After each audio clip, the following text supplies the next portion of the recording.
Hi, this is Rod McBain, and we're looking at the original intent of those who ratified our Constitution.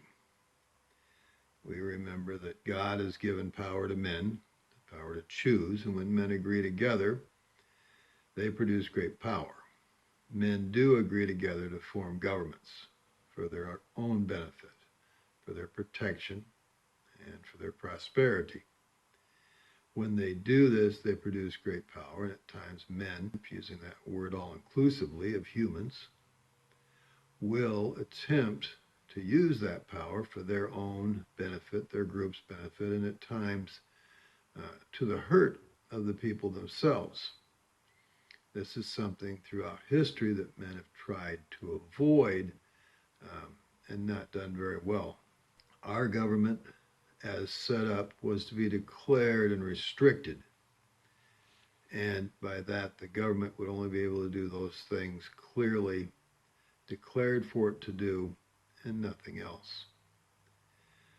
It may seem in the present world that this is not necessarily something that was practical to try to reinstate.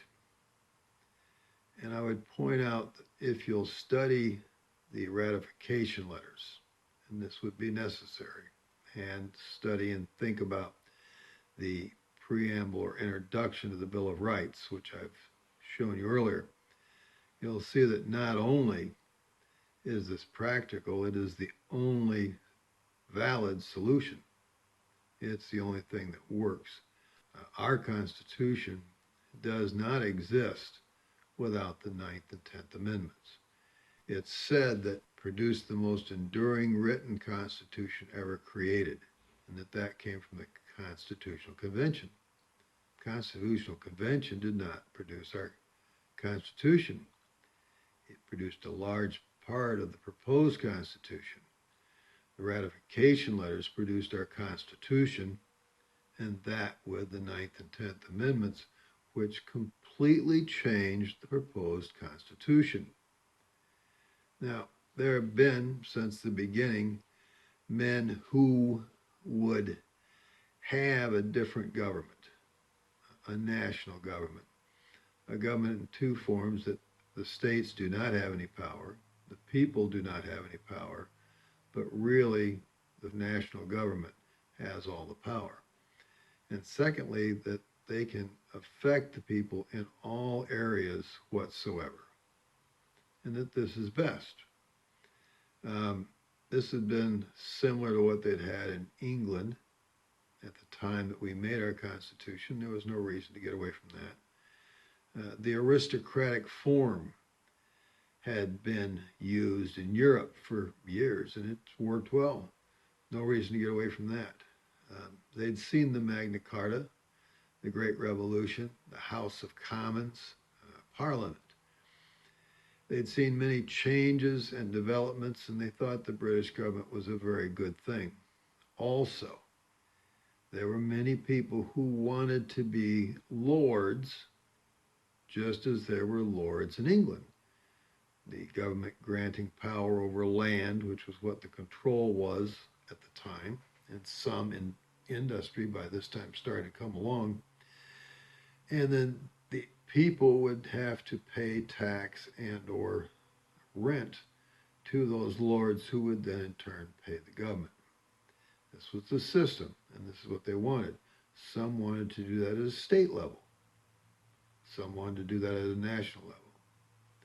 There were a lot of other people, though, who wanted basically just to mind their own business and not have lords over them, not have the aristocratic form, not have the government that they'd had in England. And they thought that it had been very destructive, and they'd seen that destruction, and many had left England for the very reasons of that destruction. For this purpose, those people put declaration and restriction into our government, making it a completely unique government. There's a tool that I'll give you that will help you in understanding this.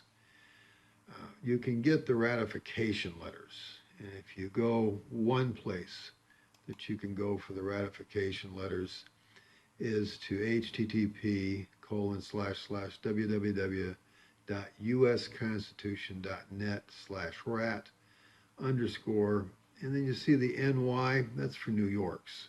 If you change those two letters to the other 13 states that ratified, you'll get whatever state. For instance, if you put NC instead of NY, you'll get North Carolina's .html. You should get these and you should study them. It will help you. And in time, you'll begin to see the importance and the great thinking. One thing that I did that I found very useful, I took all the ratification letters, the Constitution of the United States of America and the Declaration of Independence, and put them in one word processing file.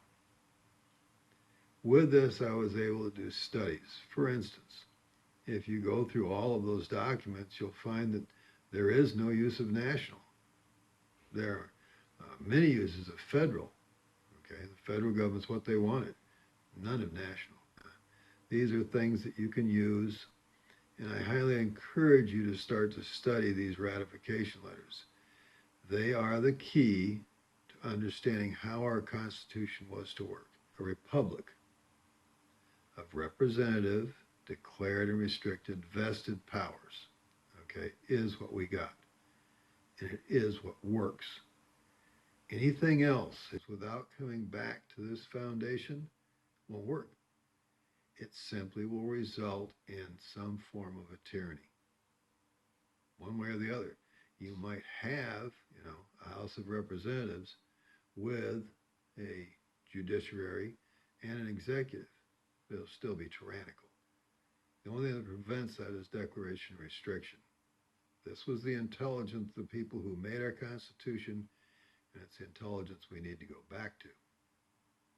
Hopefully this is helping.